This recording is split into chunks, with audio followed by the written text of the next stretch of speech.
வணக்கம், ஹாய் எல்லோரும் எப்படி இருக்கீங்க? வாங்க பேசலாம். யூடியூப் சேனல்லேருந்து மாலா செந்தில்குமார் பேசுகிறேங்க.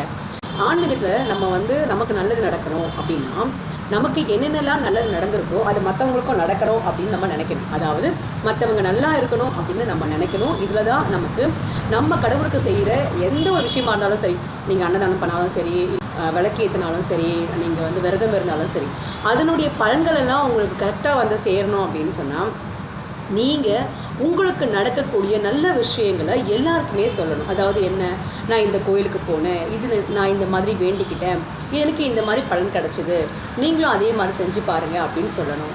நீங்கள் மனசை திருப்தியாக வச்சுக்கோங்க, சந்தோஷமாக இருங்க, நல்லதே நடக்கும் அப்படின்னு சொல்லி நல்ல விஷயங்களை மற்றவங்களோட உங்களுக்கு கிடைக்கக்கூடிய ஆன்மீக அனுபவங்கள்ங்கிறது உங்களுக்கு மிராக்கல் மாதிரி தான். அதுக்கு நீங்கள் நீங்கள் சொல்ல முடியாது. அந்த மாதிரி நடக்கிற விஷயங்களை எல்லாரோடையும் ஷேர் பண்ணி எல்லாருக்குமே உங்களுக்கு நடந்த நல்ல விஷயங்களை அவங்களுக்கும் நடக்கிற மாதிரி அவங்களுக்கு நீங்கள் சொல்கிறதன் மூலமாக உங்களுடைய ஆன்மீகத்தில் உங்களுடைய அடுத்தடுத்த படிகளை நீங்கள் அடைய முடியும். அதை நீங்கள் மற்றவங்களுக்காக வேண்டும் போது அது ரொம்ப சீக்கிரமே நடக்கும். மற்றவங்களுக்கு ஏதாவது பிரச்சனைனா அதுக்காக நீங்கள் பிரார்த்தனை பண்ணுங்கள்.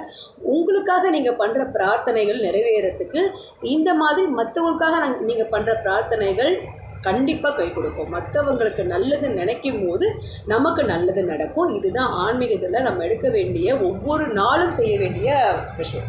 நான் இது கடைசி சாட்சிங்கிற வீடியோவில் போட்டிருக்கேன். இறந்து போகிற வீடுகளுக்கு போயிட்டாங்கன்னா அங்கே இறந்து போன பர்சன் செஞ்ச தப்பு, அவன் என்ன தப்பு பண்ணியிருக்கான் தெரியுமா, இந்த மாதிரி பண்ணியிருக்கான் தெரியுமா, அந்த மாதிரி பண்ணியிருக்கான் தெரியுமா அப்படின்னு சொல்லி அவங்கள பற்றி நெகட்டிவ் விஷயங்களை பேசும்போது அங்கே கடைசி சாட்சிக்காக இறைவன் வந்திருப்பாங்களாம்.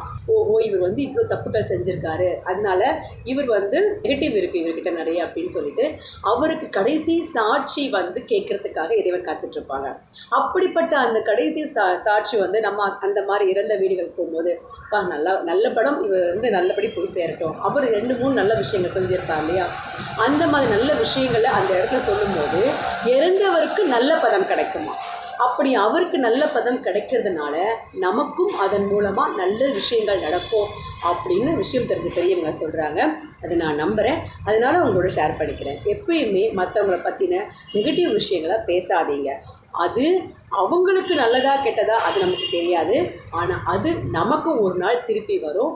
எல்லாமே நம்ம கண்ணில் பார்க்குறது தப்பு, வாயில் பேசுகிற வார்த்தைகள் தப்பு, போகிற இடம் தப்பு, செய்கிற செயல் தப்புன்னா அது எல்லாமே கர்மாக்களை சேரும். அது எல்லாமே நமக்கு திருப்பி கிடைக்கும். ஸோ நமக்கு நல்லதே நடக்கணும் அப்படின்னா நம்ம மற்றவங்களுக்கு நல்லதே நினைக்கணும். அட்லீஸ்ட் நினைக்கிறதுக்காக முயற்சியாவது நம்ம எடுக்கலாம். ஓகேவா? வணக்கம், பாய்.